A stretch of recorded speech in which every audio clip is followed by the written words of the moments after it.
Welcome to my channel Angrezi by Mukta Ma'am. In this video, we will have a look at the various poetic devices. Poets अपनी poem को सुंदर बनाने के लिए, effective, impressive बनाने के लिए कुछ टूल्स और टेक्निक्स का यूज़ करते हैं, जिन्हें पोएटिक डिवाइसेस कहा जाता है। आज हम अपने इस वीडियो में इन्हीं पोएटिक डिवाइसेस के बारे में जानेंगे। When the same sound is repeated at the beginning of two or more words in a line of poetry, then it is called as alliteration. जब पोयम की किसी लाइन में दो या दो से ज़्यादा वर्ड्स किसी एक अल्फ़ाबेट या अल्फ़ाबेट साउंड से शुरू होते हैं तो उसको एलिटरेशन कहा जाता है। In the sentence slowly the sly snake slithered over the slimy soil, S sound is being repeated, so this is an example of alliteration. इस एग्जाम्पल में एस से शुरू होने वाले दो से ज़्यादा वर्ड्स आपको नज़र आ रहे होंगे और इसीलिए ये एलिटरेशन का एग्जाम्पल है। When two things are compared by using the words as or like, then it is called as simile.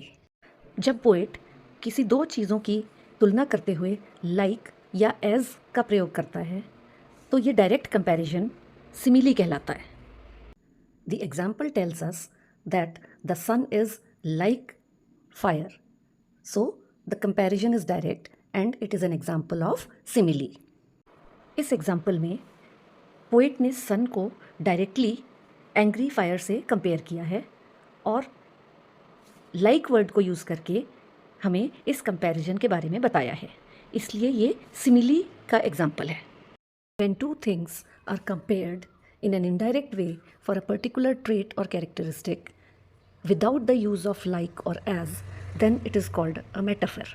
जब किसी खास विशेषता की वजह से दो चीज़ों की तुलना की जाती है लेकिन इस तुलना के समय लाइक या सच एज शब्दों का यूज़ नहीं किया जाता तो इस कंपैरिजन को मेटाफर कहते हैं। In the sentence he is the Apple of my I, he is indirectly being compared to an apple to show that he is a favorite of the speaker. इस example में he और Apple का indirect comparison है, ये बताने के लिए कि he मेरा चहेता मनपसंद या फेवरेट है। When a non-living thing or an idea is given a trait or characteristic of a human being, then it is called as personification. जब किसी पोयम या स्टोरी में नॉन लिविंग थिंग या एनिमल ह्यूमन बींग्स की तरह बोलते या behave करते नज़र आते हैं तो ये पर्सोनिफिकेशन का एग्जाम्पल होता है। In the example flowers have been personified as they are shown to be dancing like human beings. हवा में लहलहाते हुए फूलों को नाचते हुए इंसानों की तरह डिस्क्राइब करना पर्सोनिफिकेशन का एग्जाम्पल है। When a sound word describing an object represents the sound made by that object, then it is called as onomatopoeia. किसी चीज़ की आवाज़ को अगर हम किसी शब्द के साथ जोड़ देते हैं तो इसे ओनोमेटोपिया कहते हैं। For example, smash indicates the sound of something breaking, while jingling is the melodious sound of bells. So these are examples of onomatopoeia. Phone की घंटी की आवाज़ ट्रिंग ट्रिंग और पायल की आवाज़ छम छम, ये ओनोमेटोपिया के एग्जाम्पल्स हैं। When two opposite ideas are placed together side by side as part of a single sentence or line, then it is called as oxymoron. जब दो आपस में कॉन्फ्लिक्टिंग ऑपोजिट आइडियाज़ को एक सेंटेंस में साथ साथ रख दिया जाता है तो उसे ऑक्सीमोरॉन कहते हैं। We all know that silence cannot be deafening while a loud sound can be. So here two opposites are put together, deafening and silence. So this is an example of oxymoron.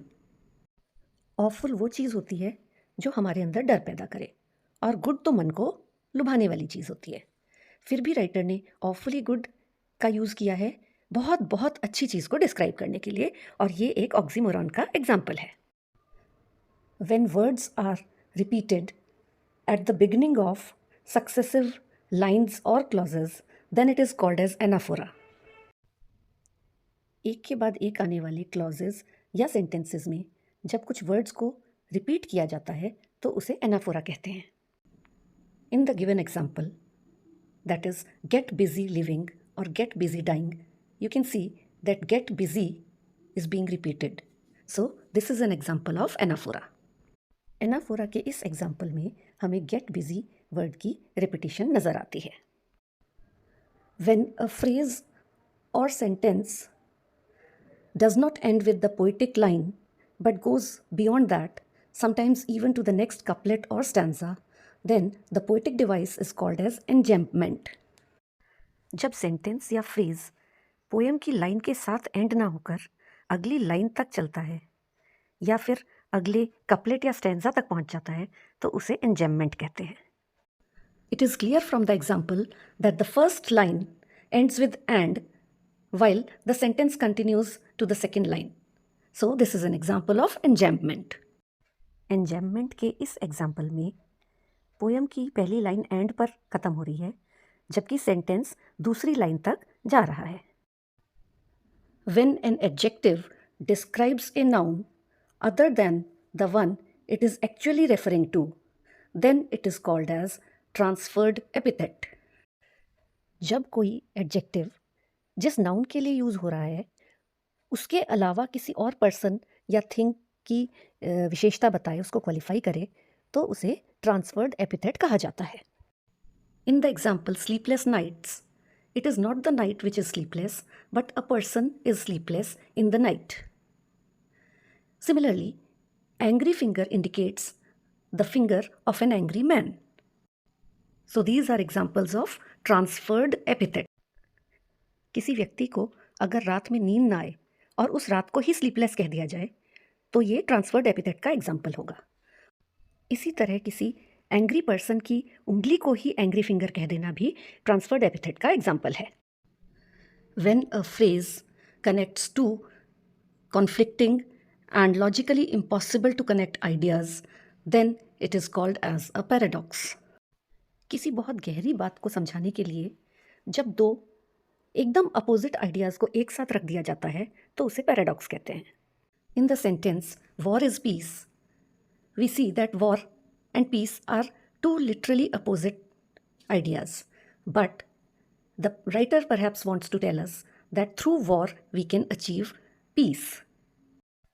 ठीक इसी तरह freedom और slavery भी दो opposite ideas हैं, लेकिन कभी कभी ऐसा भी होता है कि हमें पूरी तरह फ्रीडम को महसूस करने के लिए कुछ रूल्स, रेगुलेशंस या कानून के अधीन चलना पड़ता है।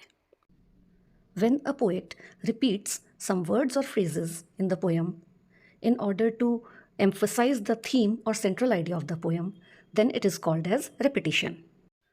अपनी बात को emphasize करने के लिए या फिर किसी आइडिया की तरफ ध्यान अट्रैक्ट करने के लिए जब कुछ वर्ड्स या फ्रेजेस को रिपीट किया जाता है तो उसे रिपीटिशन कहते हैं।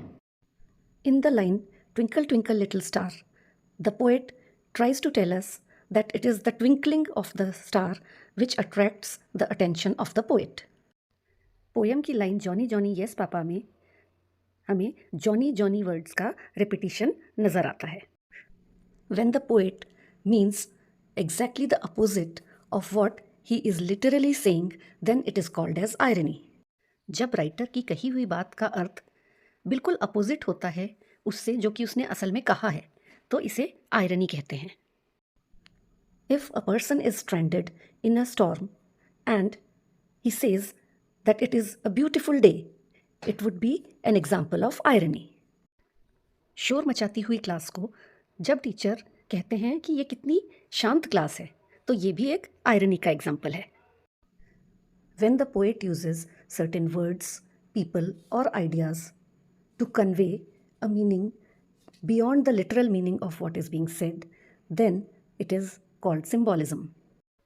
जब किसी वर्ड के शाब्दिक अर्थ से ज़्यादा कोई डीप इनर मीनिंग उसमें छुपी होती है तो उसे सिम्बॉलिज्म कहा जाता है। For example, lovers convey their emotions and feelings for the beloved by presenting a red rose. Another example would be the green color in our national flag. It represents prosperity. Example के लिए white colour केवल एक colour ही नहीं बल्कि शांति का प्रतीक या symbol of peace भी है। Thanks for watching. Please press the like button if you found the video interesting and informative. If you have any query regarding the topic or any suggestion about the video, then please mention in the comment section. Also, do not forget to subscribe my channel. Thank you.